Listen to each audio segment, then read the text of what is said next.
Во услови на криза и собрание кое што дише на шкрги, лидерот на опозицијската ВМРО ДПМН Христијан Мицкоски најави блокада на парламентот, која што нема да трае неколку дена, туку можеби и со недели и месеци, се додека владата не седне да разговара со нив и не се договорат за предвременни парламентарни избори кои ги бара опозицијата. Последиците од ваквиот чекор ќе ги почувства самата влада, институциите, а највеќе граѓаните. Законот за клинички центар, законот за наставници и стручни соработници во основните и средните училишта, законот за служба во армијата се само дел од десетиците закони кои што се блокирани во собранието. Изминативе 2 години од почетокот на пандемијата, собранието почесто беше блокирано отколку што беше функционално. Новите чекори што ги презема ВМРО ДПМН во насока да се организираат предвремени парламентарни избори, бидејќи според нив владата на СДСМ лошо ја води државата, според подпредседателот на ВМРО ДПМН се обични механизми кои ги дозволува демократијата. Ние го блокираме собранието од вторникот, значи 4 работни дена. Во само 4 работни дена мислам дека успеавме да постигнеме 2 цели.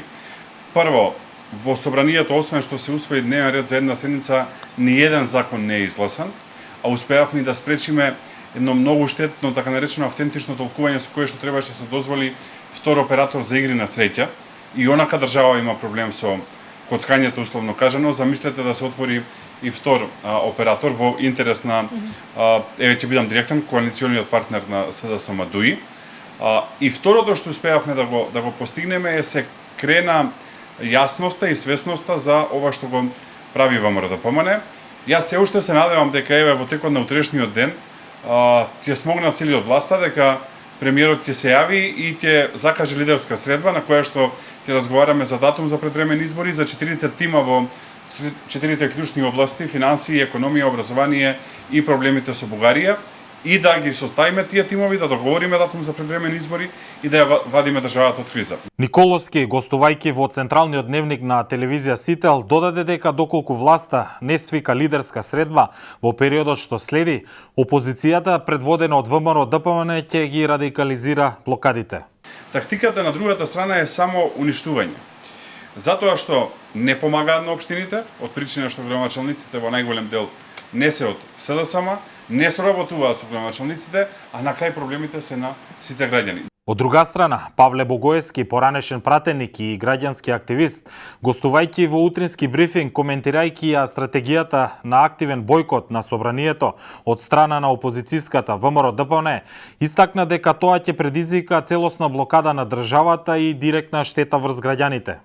Едно е вие да не признаете легитимитет на институција и да не пуштите таа институција. А сосема друго е да ја блокирате цела држава бидејќи не ви се допаѓаат резултатите од изборите. Тоа е тоа што го прави ВМРО. Е блокира цела држава поради тоа што не ви се допаѓаат резултатите од изборите. А прашањето за тоа дали ќе има возила на улица кај се собира народ, не би можел да ви одговорам, но мислам дека ВМРО ДПМН како политичка партија нема капацитет да мобилизира толкава бројка без тоа да биде поврзано со некое друго прашање, како што на пример беа протестите на наставниците, протестите на дел од јавната администрација и така натаму, односно партиски само ВМРО ДПМН да повика на протест, мислам дека нема доволно капацитет. Според него, разликата е во тоа што едно е да се не признава институцијата, а сосема друго е да се блокира цела држава, зошто не ви се допаѓаат резултатите од изборите. ВМРО ДПМН ќе продолжи да блокира. Нивната намера е да ги блокираат сите државни институции со цел да се обидат да прикажат пред јавноста дека владата предводена од СДСМ е нефункционална. Без да кажат дека причината за таа нефункционална всушност е блокирањето на самите институции на ВМРО од страна на ВМРО ДПМН и ќе се обидат да капитализираат врз основа на тоа. Меѓутоа штетата што ќе биде настаната врз државата и штетата врз граѓаните нема да може да се оправи со предвремени избори, напротив, тоа само ќе се продлабочи. Бидејќи видите, предвремени избори значат блокирање на државните плаќања. Во услови на криза, најпотребно е државата да биде ликвидна и да ги подмирува обврските кои што ги има и да исклучува нови релации економски со фирмите во државата, за да може стопанството да функционира. Во меѓувреме, граѓаните кои ги анкетираше Слободен печат, вела дека преку глава им е од политичко пазарење на партиите во име на нефункционални и блокирани институции. Ама не седнува да се договара и за тоа, иначе не е удобно радикализација. Ако нашите не седнат да се договорат и остават друг да ни ги решава прашањата или од страна или тука, што вика, извините, од шума што слегна, значи ние сме си виновни. Тешко на вас млади. Решението мислите дека е со блокади на институции? Решението е да седнат заедно СДС и ВМРО како македонски партии, да се договорат и да изнесат после пред сите другите, да се знае. Мицкоски тоа го предлага и тоа го поддржувам, а овие напуштија тогаш години нешто, па ги плаќа, а сега вика нема плаќање, па како за едни дина, за едни дина. Тешко вас младите да ми сте живи и здрави и да се подобрат состојбите, да се живеете како што живеехме порано добро. Мислам дека нема некоја корист од блокади, па треба да решат институционално. Во парламентот се решават работите, што ти ќе седат надвор? Народот ќе трпи на секој начин. Во услови на економска криза, на војна во Горе затоа изборувам, во услови на економска криза, од тешка, потешка, војна и така, вакви работи се најмалце потребни, ама знаете како. Нивно право е да се борат да дојдат на власт. И само тоа е целта единствена. Мислите дека преку блокади ќе ги остварат нивните услови на опозицијата и воопшто политичките партии и граѓаните дали ќе трпат последици од тоа? Ја мислам дека ништо нема да решат, се ќе се закочи и овака нечини, се повеќе задолжени сме, се повеќе, ништо нема да решат, ама едноставно, така ќе се влечеме уште 2 години, задолжени сме до душа, што да кажам? Добро, тоа штрајкот е борба, секој од нив си има своја причина да се штрајкува.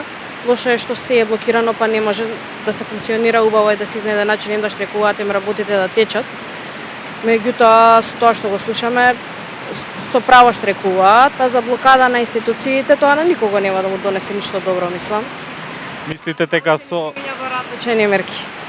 со радикализација на протестите и блокирање на собранието, граѓаните Мислам дека се презаситивме самите тие блокади кога си одиме од работа, што не можеме да стигнеме веќе на граѓаниве, на градов име и премногу. Секој си има своја причина, во ред, може и оправдана, за некого не оправдана, ама тие протести веќе на сите ни дојдаа преку глава и ништо не може да се заврши, ниту да се стигне негде. Така да мора да има друг начин, зборам како правни текови, позитивни законски акти кои може да се применат и да се решат малку поинаку работи, а не за се нешто се што. Инаку по најавите на Мицкоски од СДСМ порачуваат дека остануваат отворени за сите добронамерни конструктивни предлози, но дека со сите демократски и разумни методи ќе се спротивстават на блокади и вештачки кризи заради лични и партиски интереси. Дали работата на собранието ќе се подобри со диалог меѓу опозицијата и власта во деновиве што следи, или опозицијата ќе ги радикализира блокадите, но и протестите кои што ги најавуваат, останува да се види.